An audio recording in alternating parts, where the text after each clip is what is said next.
eu sempre priorizei lugares onde eu pudesse ter um protagonismo. Porque eu sei que isso era algo que preenchia a minha alma.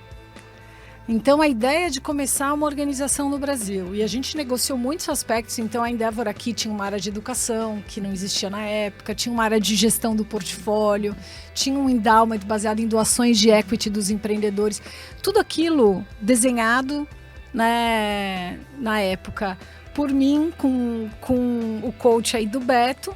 Você ouve agora o IPOcast, o podcast do IPO Brasil. O IPO é uma comunidade global de executivos e empreendedores extraordinários com mais de 30 mil membros no mundo. Aqui, toda semana você conhece uma nova história de vida e carreira dos nossos membros. Este episódio é em parceria com o Exame e patrocinado pelo Grupo Boticário, Comerc Energia e Copenhagen.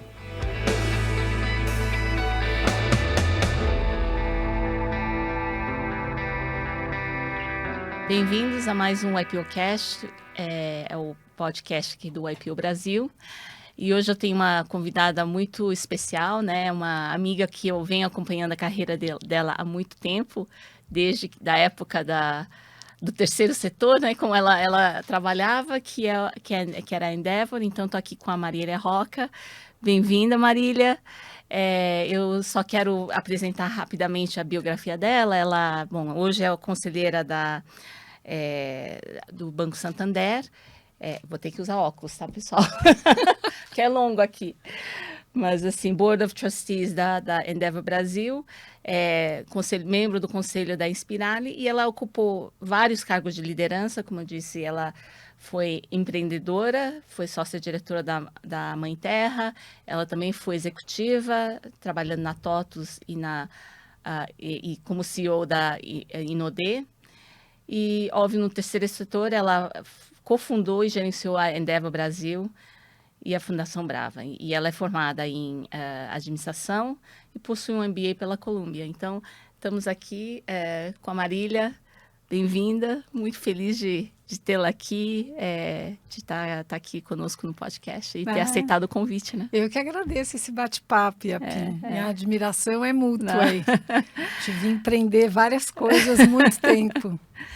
E, bom, a ideia aqui do IPOcast, né, que a gente sempre fala, quer dizer, a gente começa sempre perguntando, né, sobre as origens, né, dos nossos entrevistados. Então, conta pra gente um pouquinho da sua história, Marília, assim, pais, avós, né?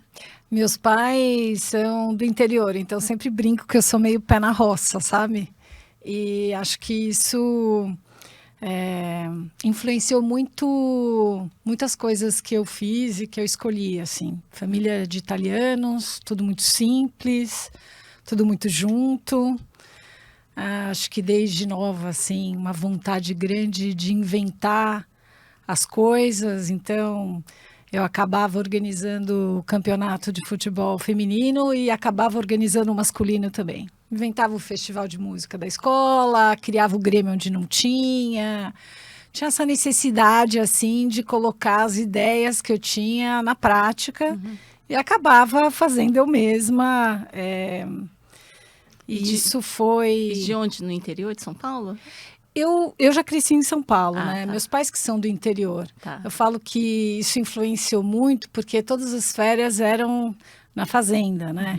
Então, isso deu muita autonomia, né? Muito diferente, eu acho, do que os nossos filhos vivem hoje numa bolha que a gente tem que super proteger, né? Eu montava cavalo a pelo, eu laçava boi, eu capava boi, eu vivia assim, aquela liberdade de sair de manhã e ir para o trabalho, de certa forma, né? As nossas férias eram assim, as atividades da fazenda, fazer as coisas. Eu acho que o cavalo, que era inicialmente proibido pelo meu avô, acabou sendo assim meu primeiro exercício do atrevimento, sabe? Aprendi a montar escondida, num cavalo emprestado de um meeiro do meu avô que chamava Seu Santo, um cavalo baio chamado Cigano, que carregava eu e as minhas primas, as 3 nas costas, e a gente ia revezando na rédea, né? Meu avô achava que lugar de mulher não era em cima do cavalo, que você ia perder o respeito dos peões, e aquilo era muito perigoso. Então, eu acho que eu cresci assim nessa família com primos um pouco mais velhos, que sempre desafiavam a gente, tentando fazer essas aventuras na fazenda, essa liberdade que o cavalo deu e que foi uma coisa que eu fui retomar anos depois. Mas eu acho que essa vida mais simples, de família próxima e muita liberdade cedo na fazenda me fez assim ser mais atrevida, né, na escola e nos projetos, né? Eu acho que foi uma infância que propiciou a criatividade e a mão na massa. E você tem irmãos? Tenho uma irmã e um irmão que são mais novos, né? Engenheiro, advogada. Acho que lá em casa, minha mãe sempre trabalhou, então acho que essa coisa, minha mãe sempre falava, você tem que ser independente, você não pode depender do seu marido, apesar dela ter tido um casamento ótimo. Eles ficaram casados 40 anos, até minha mãe falecer. Mas minha mãe sempre falava isso, sabe?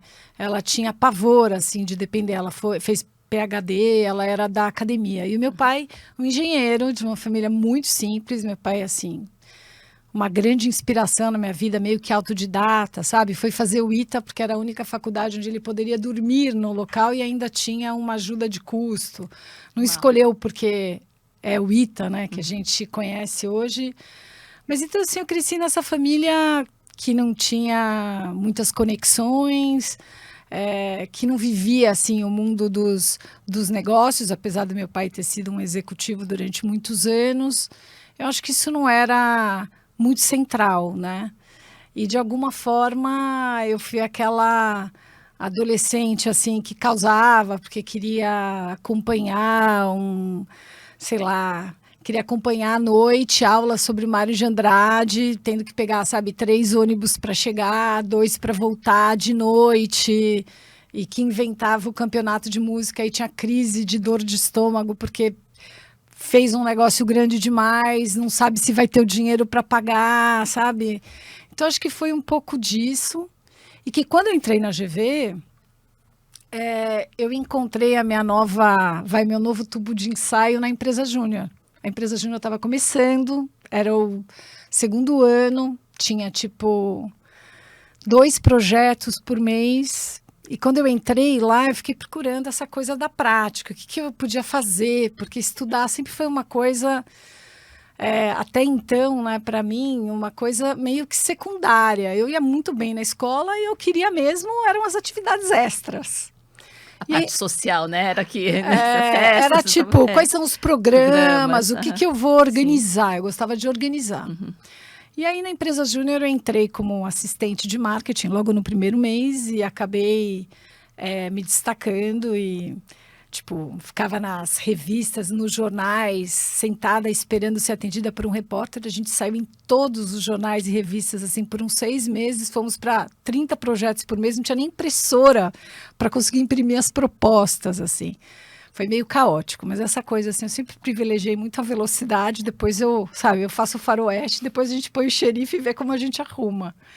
Então, acho que a GV foi uma extensão disso, assim, em vários aspectos. A empresa Júnior realmente me propiciou muitas coisas. A gente escreveu um livro sobre comércio internacional, e aí eu consegui, através da editora, vender isso para o Sebrae, deu uma grana na época, né? Uma grana grande. Esse projeto havia também algum apoio dos professores? Ou não, era uma coisa inventado na empresa Júnior. Então, assim, estava abrindo o comércio internacional no Brasil, nós estamos falando de 91, 92. E aí eu ia colocando os meus projetos pessoais também. Então, a gente organizou o livro, era uma das coautoras, eu resolvi organizar uma conferência. Uhum. E a gente convidou um cara italiano, que na época era uma grande sumidade no tema das relações Brasil-mundo. E esse cara acabou me colocando em contato com a Câmara Piemontese de Comércio e a gente acabou conseguindo um curso de 2 meses na Itália. Mas isso que eu te falo, Epinha, assim, isso como estudante ainda, né? Uhum. E aí começam as coisas engraçadas. que eu falo que é essa vontade de colocar os projetos de pé, mesmo sem saber muito bem como. Eu falei, bem, mas tinha que juntar uma grana, a gente conseguiu. Eu apliquei para um dinheiro do governo italiano, a gente ganhou toda a parte de estadia e o curso, mas tinha que financiar a passagem, os materiais e um monte de outras coisas. Aí na época eu falei, gente, eu não sei nem para quem que eu vou pedir. E aí os meus colegas de sala falaram, eu conheço o Antônio Hermílio. Eu falei, então, se puder fazer a ponte. Aí ele fez, nós fomos lá, ele achou muito engraçado, porque assim, na época não era nem Excel, né? Você fazia as coisas em Lotus, 1, 2, 3. Eu lembro que ele falou assim, mas você está colocando aqui casaco. Ele falou assim, na tua planilha, você está pondo casaco, a passagem, o ônibus diário para ir e voltar para a escola. Ele falou, você não está entrando em muito detalhe? Eu falei para ele, olha, alguém tem que pagar pelo detalhe. Ele falou para ele, eu não tenho esse dinheiro, então tá aí, se o senhor puder ajudar. Eu lembro que eram $50 mil que a gente precisava. Eram quantos alunos, né? Eram acho que quase 30. Ah, tá. E aí, todos da GV, né? Os que tinham escrito o livre, mais alguns que tinham feito o seminário, tinham trabalhado como voluntários. E aí eu lembro que foi muito engraçado. Ele falou assim, Marília, tá feito. Aí ele falou assim, vou te dar $25 mil. Aí ele olhou assim, você tá com cara feia ainda? Eu falei assim, é porque... Eu falei para ele, ó, eu preciso mandar o dinheiro em 3 semanas. E se deu os $25 mil, eu não tenho outra pessoa que nem você, não conheço ninguém para pedir os outros 25. Aí ele riu, falou, não, você vai ligar para o Olavo e ele vai te dar. Eu fiquei, Olavo?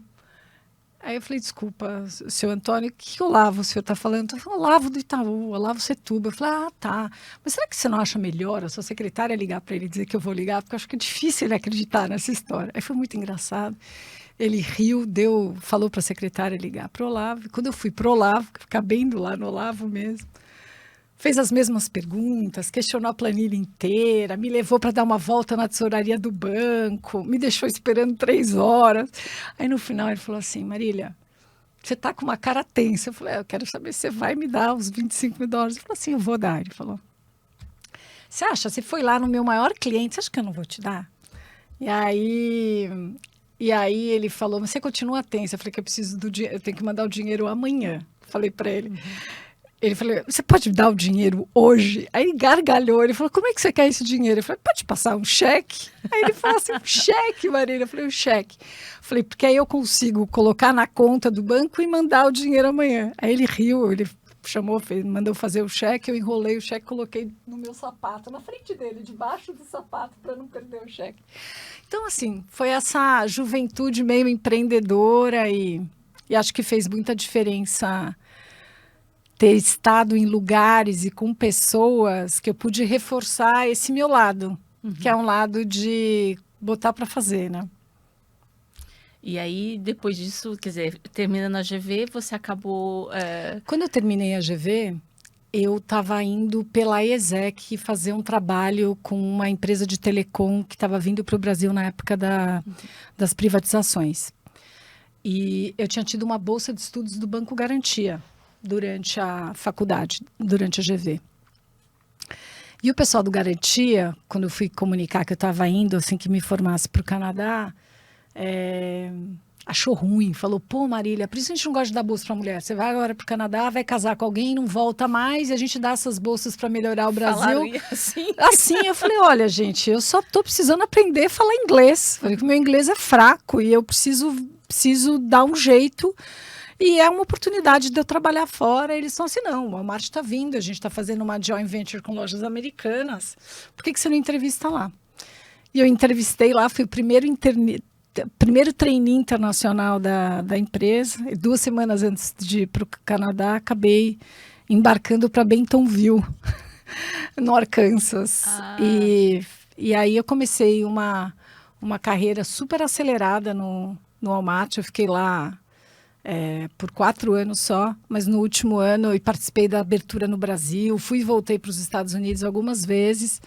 Mas eu saí de lá já reportando para o CEO. Então, foi o meu primeiro comitê executivo. Eu era bem jovem, eu tinha 25 anos. Mas, assim, operei loja, fui diretora de loja, tive 400 funcionários, Primeira vez com 21 anos como diretora de operações do primeiro Supercenter no Brasil. E naquela época que o Walmart entrou, o Carrefour já estava, né? E era uma guerra acirrada. Olha, né? Me lembro foi dessa tão época. difícil que o sistema não tinha livro de entrada de impostos. Então, a gente vivia no mundo net. E também não tinha centro de distribuição. Então, assim, eu cuidava da operação do primeiro Supercenter, eu tinha 54 containers e 2 circos de mercadoria para o lado de fora. Foi uma experiência de chão de...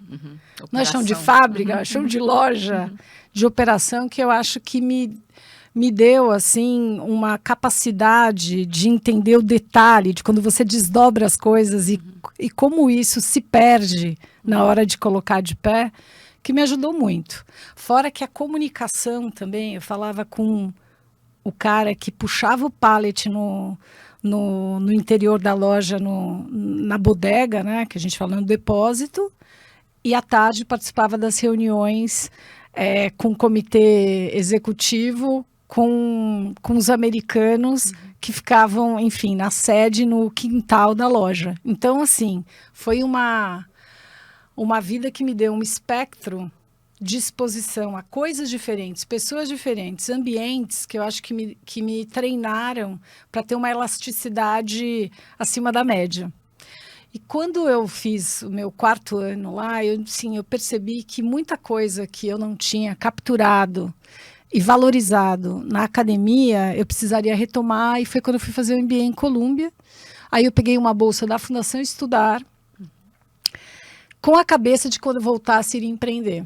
E aí, na época, escrevi para a Fundação, o e-mail foi parar com o Beto Sicupira, e o Beto estava de olho na Endeavor, porque alguns amigos dele tinham apoiado a organização, eles tinham aberto Argentina e Chile, estavam fechando o Chile porque não tinha dado certo. Começou na Argentina, né, Endeavor? Não foi? Começou. E aí veio esses Casares, Patagon, né? E aí, na época, o Beto estava começando uma operação de VC na GP Investimentos, que só fazia private equity até então, e falou, cara, o pessoal aqui não sabe nem o que é term sheet. E ele me procurou e falou, você não quer fazer isso? Te financio por uns 2 anos. Eu falei, eu sei que você quer empreender. Mas ele isso falou. Antes do MBA ou depois do MBA? Eu estava no MBA. Ah, estava no MBA já. Outra coisa que eu acho que eu aprendi também a fazer são 2 coisas ao mesmo tempo, ou 3. Então, eu comecei a montar a Endeavor Brasil no MBA. E quando eu voltei, na semana seguinte da minha formatura, a gente lançou a Endeavor no Brasil. E 1 mês depois, comecei também uma fundação para a família do Beto, chamada Fundação Brava, que faz choque de gestão na área pública, já com um projeto de pagar um 13º salário para todas as escolas públicas do Ceará. Foi um projeto que foram 8 anos investindo no Estado, onde a gente pagava esse bônus para os professores e todos os servidores das escolas que atingissem um hurdle de matemática e português. Ai, que legal. E tinha painel de gestão à vista com o professor Falcone. Então, eu toquei essas 2 coisas. E o que só voltando um pouquinho, o que te motivou a fazer isso versus talvez outros desafios? Ou até voltar para não sei se na época você poderia ter voltado para o Walmart. Quer dizer, o que exatamente te motivou a tomar essa decisão nesse momento do Olha, eu sempre priorizei lugares onde eu pudesse ter um protagonismo. Porque eu sei que isso era algo que preenchia a minha alma. Então, a ideia de começar uma organização no Brasil. E a gente negociou muitos aspectos. Então, a Endeavor aqui tinha uma área de educação, que não existia na época. Tinha uma área de gestão do portfólio. Tinha um endowment baseado em doações de equity dos empreendedores. Tudo aquilo desenhado, né, na época por mim, com o coach aí do Beto, e falei, puxa, começar uma coisa do zero, com esse grau de liberdade, ajudando outras pessoas a empreender.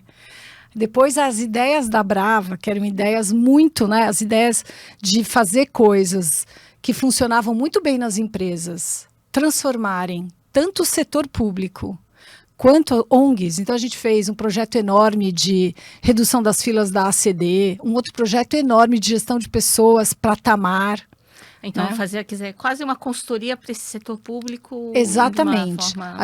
A gente pagava a consultoria para transformar aspectos do modelo de negócio das ONGs ou do próprio setor público, né? E com gestão e eficiência. Então, nessa época, ao mesmo tempo, eu você era tocava... diretora-geral da Endeavor e da Brava. Tá. E brincando aqui, falando em gostar de abraçar o mundo. sempre tive uma queda. E dizem, né? Eu tenho amigos que dizem que eu faço isso para não enlouquecer ninguém. Então, esses meus amigos brincam, falam assim, a gente precisa revezar, entendeu? Porque se a Maria chegar numa fase que ela gosta de sair à noite, aí assim, ninguém aguenta. Então, assim, eu acho que eu sempre procurei um equilíbrio no movimento. Então, as pessoas falam de se equilibrar, fazer yoga, ir para um retiro espiritual. Isso não é para mim.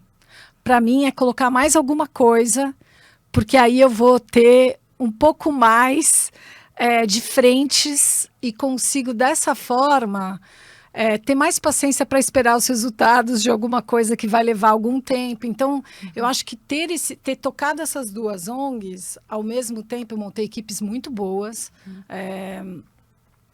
mas isso acabou me permitindo explorar mais a minha curiosidade intelectual e colocar em andamento ideias muito legais. E nessa época, quer dizer, você obviamente olhou o setor privado, né, pela Endeavor e meio que um setor público. Também, com certeza. Mas eu estava, por exemplo, Uhum. olhando, imagina, para você colocar de pé uma avaliação feita online para todos os alunos das escolas públicas da rede estadual do Ceará, eu entrei em muita coisa de tecnologia. Então, o que eu sentia é que na Endeavor o pessoal brinca que a gente é que nem porteiro de motel. Vê todo mundo passar para se divertir e a gente não se diverte, né? Mas a verdade é que me dava um prazer enorme conhecer pessoas tão bacanas quanto os voluntários, né, que são chamados de Venture Corps lá, e os empreendedores com desafios de negócios muito distintos, em fases de maturação também diversas.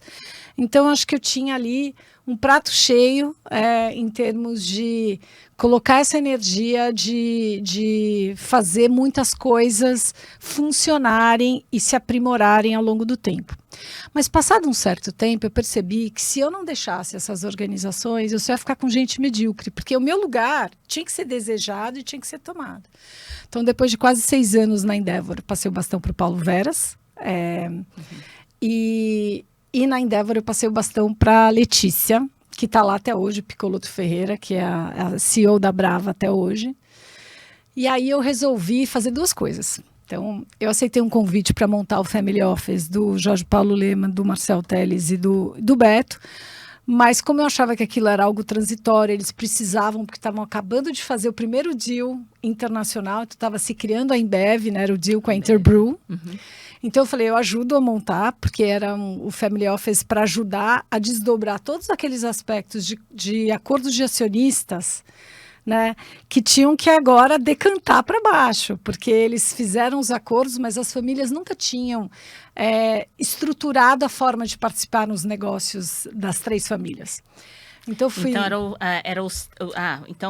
é um multifamily office dos 3, visando esse e foi investimento. muito bacana, porque você começa a ver também, pensar a família no longo prazo. Tiveram muitos aspectos para mim de reflexão sobre como você prepara as pessoas e os filhos, as esposas, né, para entrarem no mundo dos negócios. E esse processo todo fala muito de valores, né? E foi uma jornada muito bonita. E, em paralelo, eu montei um Search Fund, que é um fundo para comprar uma companhia. E convidei o Alexandre Borges para fazer isso comigo, né? O Ale era meu colega de faculdade, ele tinha feito a Flores Online ao mesmo tempo que eu fiz a Endeavor, então a gente brincava que a gente trocava figurinhas e de fato a gente fazia isso durante essa jornada mais empreendedora. E a gente começou a procurar um negócio. Enquanto eu tocava o Family Office, eu estava buscando o que nós iríamos comprar. E a gente queria uma coisa com propósito. Os 2 eram apaixonados pela Mãe Terra. O Alexandre já tinha até batido na porta com o pai dele para querer comprar a companhia. E eu, na época da Endeavor, tinha colocado uma equipe para procurá-los, para tentar colocá-los como empreendedores Endeavor. Mas na época eles não tinham um plano de crescimento, algo que fizesse sentido dentro do conceito de scale-ups que a Endeavor apoia e procura. Então a gente acabou procurando, foi uma escolha natural ir conversar com eles. A gente demorou 1 ano para conseguir fazer o investimento.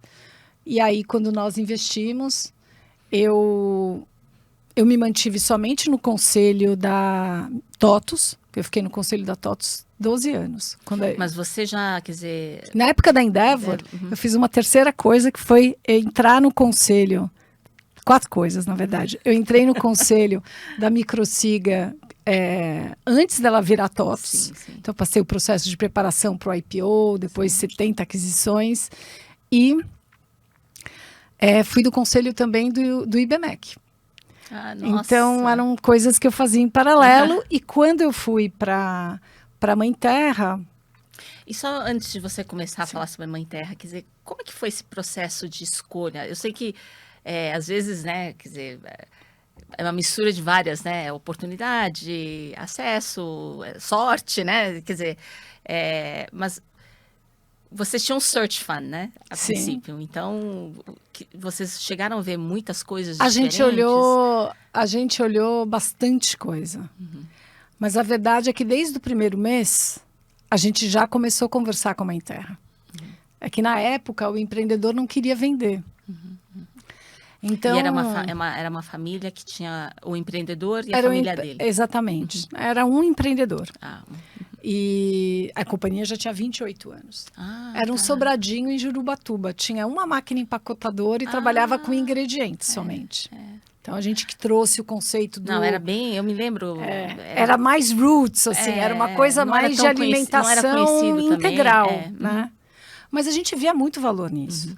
Porque eu e o Alexandre, a gente já tinha uma alimentação...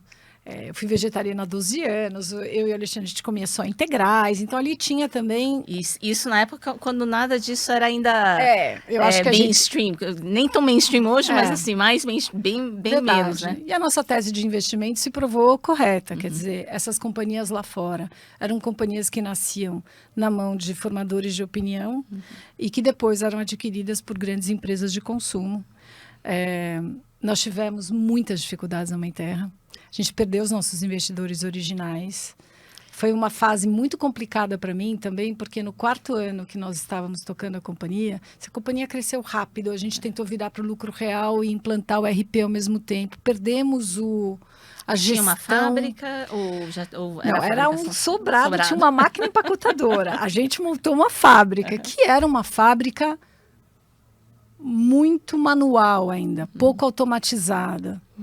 A gente cresceu muito rápido, entramos em orgânicos, repensamos os valores da companhia, criamos um non-ingredients list de mais de 300 ingredientes. A gente foi muito conceitual. Pagamos um preço caro. Shelf life era curto, porque a gente não usava nenhum conservante, nada. Até hoje não usa. E a gente... tinha já essa visão da pegada de carbono. Então, lembra assim, que a gente pagava 5 vezes mais a linhaça, porque a gente queria uma linhaça do Brasil e não queria trazer do Canadá por causa da pegada de carbono. Então, são conceitos muito à frente do seu tempo e que quase inviabilizaram o nosso negócio. Eu acho que a gente estava um pouco à frente do... Você tocava junto com o Alexandre, quer dizer... Eu tocava junto com o Ale, eu tocava o comercial, e algumas áreas internas, o Ale tocava produto, marketing. E o sócio original já tinha ele já tinha saído. Então, assim, a gente viveu aprender na prática, sabe? Aquela história que falam de trocar turbina em pleno voo. A gente foi isso mesmo, só que a gente ainda acelerou, sabe? Então, a gente realmente cometeu erros grandes na gestão e a gente perdeu os investidores originais, depois teve que levantar capital de novo. E nesse processo eu me separei. Eu tinha uma filha de 4 anos, uma de 8 meses quando eu me separei, então foi um processo bem complicado. E eu passei a ter muito medo, Iapim. E junto com o medo, eu passei a ter pouca admiração por mim mesma, porque eu falei, gente, eu não vou conseguir tomar todo esse risco estando separada. E com as meninas tão pequenas, e também se eu continuasse viajando como eu viajava, eu ia perder a guarda. E eu resolvi que ia voltar a ser executiva. Então a gente se preparou por um ano, né? A gente já estava equacionado, a gente conseguiu fazer a virada que a gente precisava, mandamos todo mundo embora, era nós e o povo. Eu e 70 representantes de venda, o Alexandre com toda a produção direto com ele, quer dizer, foi um sacrifício muito grande. Uma vez a mãe do Alexandre deu para a gente uma cartela de calmante, né, remédio para dormir, nós super naturebas, assim, a gente quase tinha dado pra gente assim, cocaína, sabe? Aí eu lembro que a gente deixava no escritório e discutia no final do dia, vamos levar um para dormir essa noite ou não vamos, sabe? Porque realmente foi muito difícil. E aí se deparar com medo, e aí assim, você começa a ter uma síndrome da impostora, né, ao cubo, porque você começa, não, acho que eu dei sorte até hoje, sabe? Eu dei sorte no Walmart ter virado diretora com 21 anos, eu dei sorte de ter feito a Brava, eu dei sorte de ter feito a Endeavor, porque na verdade eu sou puro medo, sabe? E aí, na época, o Laércio Cosentino, eu estava no conselho da TOTS já há 12 anos, e o Laércio me fez um convite para assumir como vice-presidente. Ele falou, você quer sair daí, você vai querer continuar podendo ter liberdade para empreender e fazer as coisas. Ele falou, então, eu preciso aqui montar novos negócios, eu preciso montar uma business unit de cloud computing, uma business unit de plataforma, a gente fez várias aquisições, ainda não criou uma proposta de valor para o que seria o nosso negócio de workflow, de ECM, etc., e eu preciso de alguém que toque tecnologia. A turma do C++, o framework. Eu falei, mas Laércio... Então eu fui de vender granola para tocar áreas bem técnicas. Como... Só voltando, assim, acho que isso para todo mundo que está ouvindo aqui, assistindo... Bom, todos os empreendedores, empresários já depararam muito com esse tipo de desafio, né? Chega um momento que você fala, bom, putz... Será que eu sou boa mesmo, né? Foi muito difícil. Tem que ter uma certa coragem para... Então, quer dizer, é engraçado você falar do medo. Eu tinha zero opção, porque eu me separei. Uhum. Eu tinha assim, na hora de separar as coisas, eu refinanciei o apartamento, então eu só tinha dívida e um pedaço de apartamento, aos 38 anos, eu tinha que começar de novo. Então, nesse processo, eu não tinha opção, porque eu tinha que criar as minhas filhas, eu tinha que fazer um patrimônio de novo, então, né, porque eu mantive a minha participação quando eu saí da Mãe Terra, mas aquilo ali era extremamente duvidoso e incerto.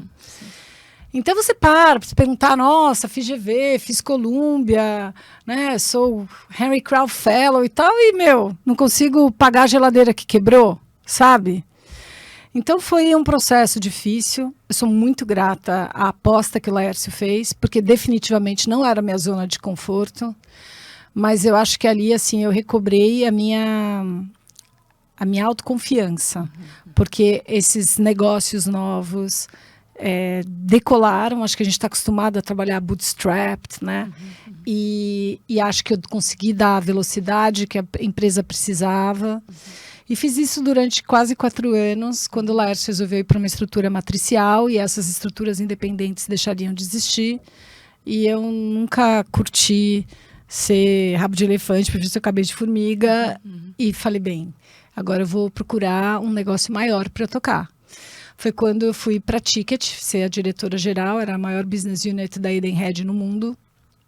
Deu uma experiência incrível sobre como uma organização que já tinha 40 anos, francesa, cheia de burocracias, idiosincrasias, mas com um head global, um CEO global brilhante, sabe, fazendo forward planning de uma forma sofisticada, um cara que tinha sido da Bain muitos anos. Então, assim, ali a proposta foi de uma reestruturação grande. E durante o processo seletivo, eu troquei muitas ideias com eles, porque como eu já estava no Conselho do Santander nessa época, há 4 anos, e a gente estava olhando o business de voucher, era um dos últimos profit pools da indústria, assim.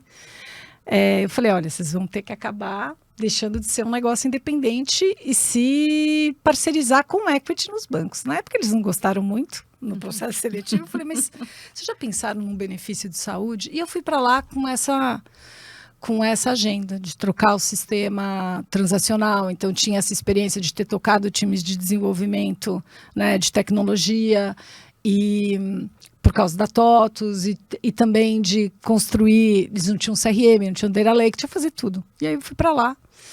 E foi uma experiência muito interessante, mas eu acho que eu não tive um fit com a cultura, definitivamente. Então, quando eu saí de lá, saí com a cabeça de que eu agora ia tentar ajudar mais companhias, como eu fazia na época da Endeavor, tá em mais lugares. Só que eu tinha aceito o convite, fazendo algumas coisas ao mesmo tempo. Quando eu estava na Ticket, eu estava no conselho da CVC e no Advisory Board da Rinode. Rinode é uma empresa que poucos conhecem, mas que tem cerca de 300 mil consultores no Brasil e na América Latina. Na época estava só no Brasil. Que tinha saído de um faturamento de em 2012 de 11 milhões de reais. E em 2016, dezembro de 2016, quando eu entrei, tinha faturado 1,6 bi. Uau. De uma empresa familiar. Impressionante. Com um monte de desafios. E eu entrei nesse advisory board com a família para descobrir que as pessoas estavam ali, tinham uma capacidade de realização incrível, mas que precisavam de mais repertório para conseguir organizar as coisas e criar um crescimento mais sustentado. A empresa ainda não era auditada. Final do primeiro ano de 2017, foi o primeiro ano de advisory board, o balanço não fechou, por muito. Então, assim, tinha muito desafio. E quando eles viram que eu não estava feliz na Ticket, que eu estava querendo ir para essa vida de apoiar diferentes companhias, eles me convidaram para ser CEO. Eu falei, não vou, de jeito nenhum. Você sabe, né? É muito difícil ser CEO numa companhia familiar e suceder uma pessoa como o Sandro. E no momento de reestruturação, né? Sim, exatamente. A companhia vinha com queda de faturamento importante em 2017. Falei, Sandro, não dá. 92% dos CEOs que vão fazer a primeira sucessão numa empresa familiar dão errado no primeiro ano. Vai ser um estresse, né? Mas eles me convenceram de que eu fosse 2 vezes por semana, ajudá-los a entender os números, né? E aí, o primeiro mês, eu falei, olha, vou levar algumas pessoas da Visage, a empresa é grande, a gente precisa entender os números rápido, tá, queda de faturamento expressiva. E aí a gente descobriu que o problema da companhia era muito grande, tinha 1 mês de caixa. E aí, assim, eu já estava muito encantada com o propósito da companhia. Na Rinode, as pessoas empreendem núcleos familiares, sabe? E a família tem um modelo extremamente generoso. Na época, ela distribuía 51% da receita líquida em bônus e oferecia 40% de margem de revenda, a maior do mercado. Uau! Então, você falava assim, suspeito que não para de pé, talvez. Mas, assim, a generosidade deles e o impacto que isso tinha na geração de renda dessas famílias. Então, naquela situação, eu já estava muito envolvida com as histórias que a gente via ali todos os dias. E aí eu lembro muito bem, eu fui num evento com eles, onde estavam se formando 5 mil mulheres num programa de empoderamento que eles têm para a base, porque ela é meio a meio, homem e mulher, os consultores. E aquelas mulheres estavam ali, eu lembro que uma consultora que treinava voluntariamente aquelas pérolas que se chamam, perguntou... quantas de vocês estão aqui para poderem sair de casa porque vocês sofrem violência doméstica? E 80% levantou a mão. Uau! Nossa! Aí você imagina... Tô arrepiada as só que não... ouvindo. Não, eu arrepio até hoje. Nossa! Aí eu olhei e falei, o que eu vou fazer? Eu quero ajudar algumas empresas, eles estão precisando de ajuda. Eu falei, vamos, sabe? E foram 4 anos como CEO lá. Eu saí, vai fazer 1 ano agora. Foi realmente a minha experiência profissional mais completa.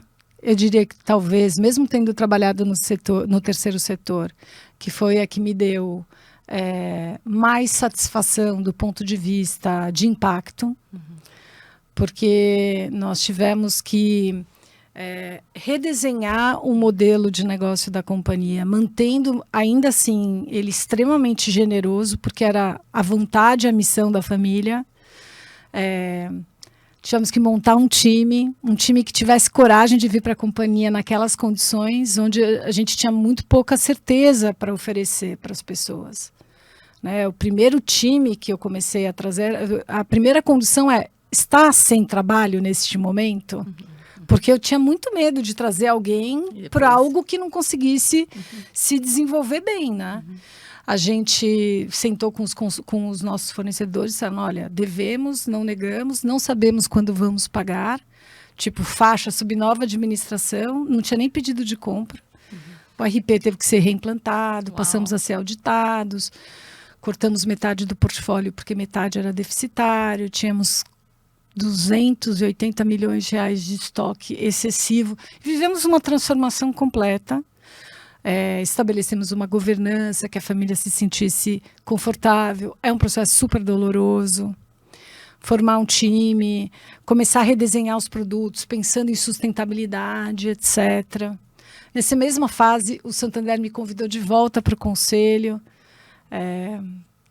E foi um trabalho muito bacana. Então, foram 4 anos de algo que era para ser algo 2 vezes por semana. E como você sai, quer dizer, como é que você sai com o trabalho?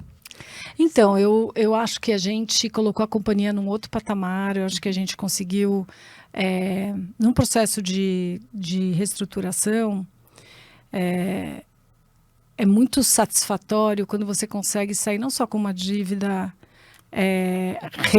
equacionada, mas que você consiga também olhar para trás e ver que ficaram processos, que ficaram pessoas, que você tem ali, por exemplo, a gente redesenhou todos os produtos olhando numa lente ESG, diminuiu assim, nos produtos novos, mais de 30% de plástico, diminuímos 40% o peso dos produtos, ganhamos em logística, fizemos projeto de matriz logística e matriz fiscal, a gente fez tantas coisas novas e eu sou muito grata pela generosidade da família de ter embarcado e bem ou mal, né?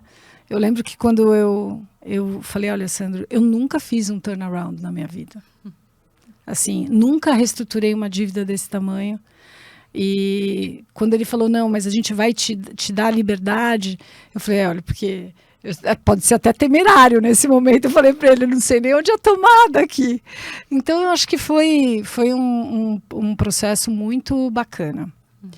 E quando eu saí de lá, e esse é o meu momento atual, eu volto a querer resgatar um pouco do que eu vivi na época da Endeavor. Então, meu desejo de estar trabalhando como advisor e como conselheira de várias companhias. Eu ia até falar, porque na verdade, assim, hoje está, né, na moda, entre aspas, as empresas listadas, tal, trazerem, né, mulheres, tal. E você, na verdade, é uma das pioneiras lá atrás de fui conselheira, né, muito tempo. A partir de 2001. Sabe, se não uma das primeiras, né, quer dizer, a primeira, né, quer dizer... E como que foi? Esse é até um aspecto interessante também da carreira, né? Da tua carreira, que, como eu falei, a gente já conhece há bastante tempo e tal. Sim. Como é que tem sido esse processo também, né? Tem então, muitas mulheres que eu conheço, empreendedoras ou empresárias ou executivos. Ah, não, agora eu quero ser parte de conselho. Mas eu acho que é um processo, né? Ser conselheira não é...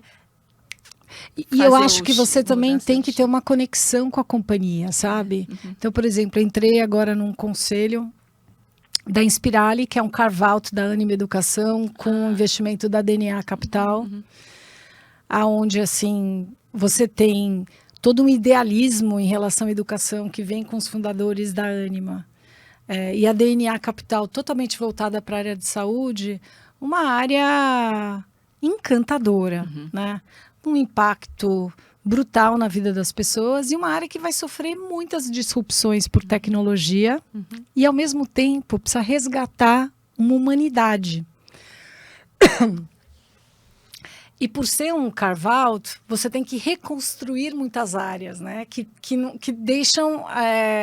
deixam de existir a hora que você faz o recorte.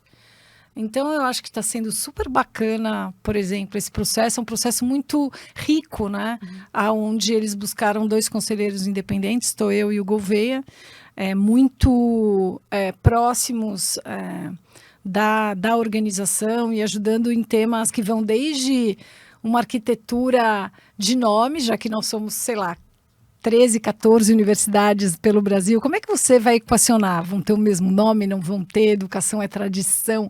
Como é que você equaciona isso? Então, você começa a olhar aspectos que numa empresa que é um ongoing concern, você não vê, né?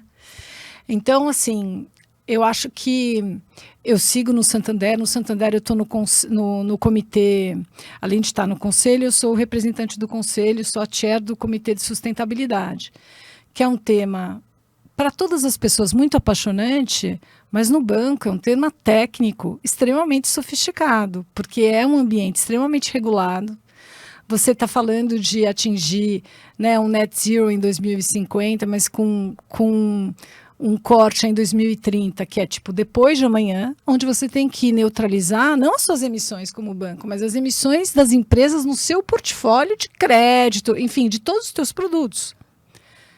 Então, você, na verdade, tem que pensar em termos de novos ativos e também de novas oportunidades de produtos, financiamentos, etc., de como é que você ajuda cada setor numa transição para uma economia de baixo carbono. Então, eu gosto dessa possibilidade de estar vendo temas muito diferentes ao mesmo tempo. Agora, eu tenho uma pergunta que você mencionou no início, né, da nossa conversa, que a questão do protagonismo é muito importante para você, né? Como é que é esse... Vamos dizer... Eu óbvio, acho que, né? por exemplo, não é qualquer conselho que é valorizado, não é qualquer conselho que tem uma atuação mais próxima do negócio. Eu acho que para eu estar contente, isso é vital. Isso existe onde eu estou hoje. Acho que é um desafio quando a gente pensa como é que eu preencho e completo essas coisas. Eu não tenho uma resposta definitiva. A gente nunca tem, né? Eu tenho 50 anos, eu tenho muita energia. Tenho procurado oportunidades onde exista a necessidade de ter um membro de conselho mais presente e mais próximo do negócio. Se essa é uma equação que eu vou encontrar numa quantidade suficiente para ficar feliz, é algo que a gente vai ter que ver com o passar do tempo também.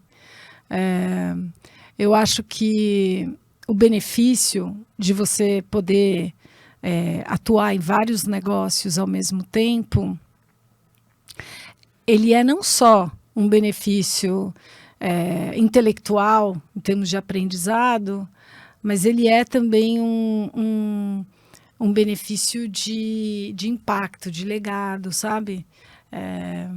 Eu tô muito animada em explorar isso, né? Eu tenho feito angel investing também, então também é uma parcela do seu tempo de dedicação. Na Endeavor eu sigo como uma voluntária, além de estar no Board of Trustees, e provocando a organização no sentido de que o ecossistema de empreendedorismo no Brasil evoluiu horrores nos últimos anos. Quão essencial a organização ainda é, né? Acho que o Board of Trustees tem essas perguntas meio filosóficas, meio existenciais, mas elas precisam existir. Porque todo mundo gosta de algo como uma Endeavor que ajuda outras pessoas. Claro. Agora, cabe a nós, com o distanciamento de um Board of Trustees, perguntar o que aconteceria se a Endeavor não existisse hoje, né, com o ecossistema de empreendedores. Ela ainda é necessária, não é? Eu acho que a gente tem que ficar nessa doce tensão, né, e pensando como é que a gente aumenta a relevância, como é que a gente aumenta o impacto, né? É interessante você falar isso, porque quando a gente olha, né, tantas empresas incríveis que surgiram com apoio, né, vamos dizer, a mentoria, né, da Endeavor, né, é interessante ouvir que o Board of Trustees está olhando assim, tipo, e se, né? Não, né? E se não, porque é verdade. Tipo, esse tipo de... Sabe, eu acho que a Endeavor, por exemplo, influenciou muito a cultura que temos hoje no Brasil. Entre empreendedores, de vamos tomar um café e eu vou tentar te ajudar, eu vou abrir uma ponte, vou fazer um mentoring com você. Eu acho que a gente deu um tom positivo, né? Um tom de generosidade. E eu acho isso extremamente positivo. Mas, por exemplo, a questão das mudanças climáticas é algo que hoje, na minha cabeça, cria uma urgência enorme. Então, quando eu penso no futuro, eu falo, puxa, talvez eu queira me envolver com alguma causa desse tipo. Talvez eu possa contribuir para projetos nessa área onde existe ainda uma falta de maturidade enorme, desde negócios ligados a climate change, até negócios ligados à biodiversidade, que, assim, ela existe conceitualmente, mas na prática, negócios grandes, com uma estrutura de capital adequada, não tem. Então, tem muita coisa para acontecer, né? Então, é um período... Sair da sua zona de conforto é muito delicado, né, Yapim? Mas eu acho que eu também já fiz isso algumas vezes, né? Quer dizer, a hora que você sai do varejo para ir para uma ONG na área de venture capital e na área de eficiência no setor público, são stretches, né? São stretches grandes, né? Depois sai disso para montar um search fund, aí tem que entender estrutura de search fund, aí vai para produtos naturais, bens de consumo, depois vai para serviços financeiros, vai para tecnologia, depois serviços financeiros. Quer dizer, eu acho que o fio condutor de tudo isso eram companhias que precisavam passar por um processo de transformação grande, né? Ou de criação. Agora, eu nunca fui boa de papel em branco. Então, por exemplo, sempre me via a serviço de pessoas que tinham boas ideias, sabe? Eu co-crio bem, sabe? Então, para mim, até na física, né? Eu adoro fazer reforma. Eu vivo numa eterna reforma. Porque eu gosto de entrar num lugar onde alguém já construiu e falar, nossa, que bacana aqui, mas imagina se tivesse uma porta que fosse de vidro, né? Então, eu gosto de servir. Né? Então, é uma aposta, é uma exploração, mais uma vez. Mas muito legal. E conta um pouquinho, bom, óbvio, o IPO Cash, do IPO, e como é que o IPO tem sido, tem te acompanhado nessa sua jornada, né? Então, eu vivi a questão na Endeavor, a questão do impacto de pessoas em pessoas, talvez de um lugar muito privilegiado, porque a Endeavor inteira é baseada nisso, né? Nas oportunidades que se criam a partir dos voluntários que apoiam os empreendedores, as portas que são abertas. E acho que tudo isso me fez dar muito valor para as organizações que trabalham de uma forma profissional as relações. E eu via muitos amigos meus, até alguns empreendedores da Endeavor e alguns voluntários que eram do IPO e falavam muito sobre os fóruns, falavam muito sobre a oportunidade de beber de uma fonte onde existia uma curadoria muito boa. Né? A gente tem oportunidades incríveis de conteúdo nas palestras, nos cursos, e tudo isso traz, né, a inteligência de alguém que foi pré-selecionado para escolher e propor. E aí, quando eu saí da direção geral da Ticket, fui para a Rinode, eu já sentia muito assim essa solidão, né? Porque você não faz assim uma amizade tão próxima com as pessoas que você lidera na organização. Eu também sempre fui uma pessoa fechada. Eu não sou uma pessoa que tem muitos amigos. A vida da gente também evolui. Então, eu tinha uma preocupação grande em como eu vou criar oportunidades na minha vida para procurar pessoas, me unir a pessoas, mas dentro de alguma coisa que também tem um propósito, né? E aí eu procurei, né? Algumas pessoas já tinham falado comigo do IPO em outros momentos, mas eu acho que quando o Arnold e o Chicane vieram falar comigo desta vez, eu lá em 18, acho que eu estava pronta, já sentindo assim muita necessidade, né? Acho que o IPO é uma oportunidade enorme de lifelong learning. O meu fórum tem pessoas que hoje são muito especiais para mim. Acho que o nosso grupo é um grupo que cresce a cada ano. cresce em todos os aspectos. Eu acho que vai muito além de ganhar mais intimidade. Eu acho que a gente torna esse processo de amadurecimento como ser humano uma coisa que você está mais aware, né? E que você é mais acompanhada, conjunta. E eu acho que na nossa vida tão corrida, com tantas demandas, você, com o IPO, consegue trazer mais consciência para o processo de quem você está se tornando, né? Tanto na física quanto na jurídica. E eu acho que a vida é esse eterno levantar um pouquinho a barra, né? E eu acho que o IPO faz isso. Então, normalmente, quando a gente termina, né, o nosso podcast, a gente presenteia os nossos entrevistados com um livro. Aqui está um livro do Peter Attia, né, que ele fala sobre a longevidade.